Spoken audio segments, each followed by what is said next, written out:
ಏನು ಬೆಲೆ ಕಟ್ಟಿದ್ದೀರಾ? ಒಂದು 65 1,65,000. ಹೌದು ಸರ್. ಊರುಗಳೆಲ್ಲ ಹ್ಞೂ ಹೊರಿಗಳು ಸರ್. ಅಲ್ಲೂ ಅಲ್ಲಿಂದಿಲ್ಲ ಸರ್. ಇನ್ನೂ ಇಲ್ವಾ?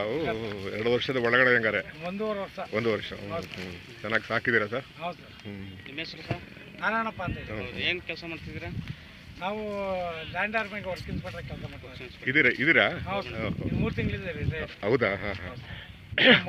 ಮನೆ ಮುಂದೆ ಇರುತ್ತೆ ಹಳ್ಳಿ ಕಾಂತ? 3 ಜೊತೆ ಬರಬೇಕಾ? ಹಳ್ಳಿ ಕಾಂತ ಉಳಿಸಿ ಸರ್, ಬೆಳೆಸಿ ಮುಂದಿನ ಪೀಳಿಗೆ ಪರಿಚಯ ಮಾಡಿಕೊಡಿ, ಮಕ್ಕಳಿಗೆ ಪರಿಚಯ ಮಾಡಿಕೊಡಿ. ನೋಡಿ ಅವ್ರಿಗೆ ಪಾಪ ಆಗಿಲ್ಲ. ಆಮೇಲೆ ಒಂದು ದನದ ಆಯಸ್ಸು ಎಷ್ಟು ವರ್ಷ ಸರ್ ನಿಮ್ಮ ಪ್ರಕಾರ? ನಾವು ಒಂದು 30 ವರ್ಷ. ಹಾಂ ಹಾಂ ಹಾಂ ಹಾಂ. ವೈಜ್ಞಾನಿಕವಾಗಿ 25ರಿಂದ 30 ವರ್ಷ ಅಂತ. ಕರೆಕ್ಟ್.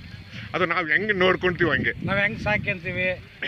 ಇವತ್ತು ನಮ್ಮ ಮಕ್ಕಳಿಗೆ ನಾವು ಜಾಸ್ತಿ ನೋಡ್ಕೋಬೇಕು ಸರ್. ಈಗ ನಮ್ಗೆ ಅನಾರೋಗ್ಯ ಆದಾಗ ನಾವೇನ್ ಮಾಡ್ತೀವಿ? ಡಾಕ್ಟರ್ ಹತ್ರ ಹೋಗ್ತೀವಿ, BP ಚೆಕ್ ಮಾಡ್ತೀವಿ, ಶುಗರ್ ಚೆಕ್ ಮಾಡ್ತೀವಿ.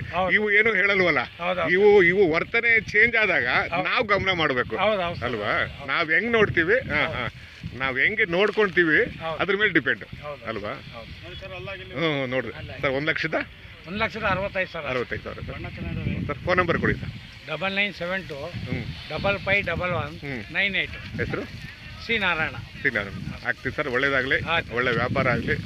ಇದೆಲ್ಲ ಆದಮೇಲೆ ಇನ್ನೊಂದು ಖರೀದಿ ಮಾಡ್ಕೊಂಡು ಹೋಗಿ ಹಳ್ಳಿಕಾರ ಸಂತತಿನ ಉತ್ಪತ್ತಿ ಮಾಡುತ್ತೆ. ಅಲ್ಲಿ ಒಂದು ಹಸ ಇದ್ರೆ ಆ ಸಂತತಿ ಉತ್ಪತ್ತಿ ಮಾಡುತ್ತೆ. ಹಿಂದೂಗಳಲ್ಲಿ ಪ್ರತಿಯೊಬ್ಬರಿಗೂ ಆಸಕ್ತಿ ಇದೆ ಸರ್. ಪ್ರತಿಯೊಬ್ಬರ ಮನೆಗೂ ರೈತ, ಯಾವುದೇ ಒಬ್ಬ ರೈತನ ಮನೆಯಾಗಲಿ ಅಫ್ಸಿಯಲ್ ಮನೆಗೆ ಒಂದು ಹಸು ನಾಟ ಹೊಸ ಕಟ್ಕೊಂಡು ಅವ್ನು ಹಾಲು ಕುಡಿಬೇಕು.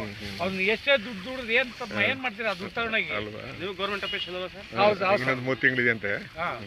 ಅಂದ್ರೆ ಒಂದು ಹಳ್ಳಿಕಾರ ಸಂತತಿ ಮುಂದಿಟ್ಕೊಂಡ್ರೆ ಅದು ಅದರ ಉತ್ಪತ್ತಿ ಜಾಸ್ತಿ ಆಗುತ್ತೆ ಅಲ್ವಾ? ಹಂಗಾಗಿ ಆ ಮನೋಭಾವ ಬರಬೇಕು. ಆಗ್ಲಿ ಸರ್, ಒಳ್ಳೇದಾಗ್ಲಿ. ಒಳ್ಳೇದಾಗ್ಲಿ ಸರ್. ಸಾಕು.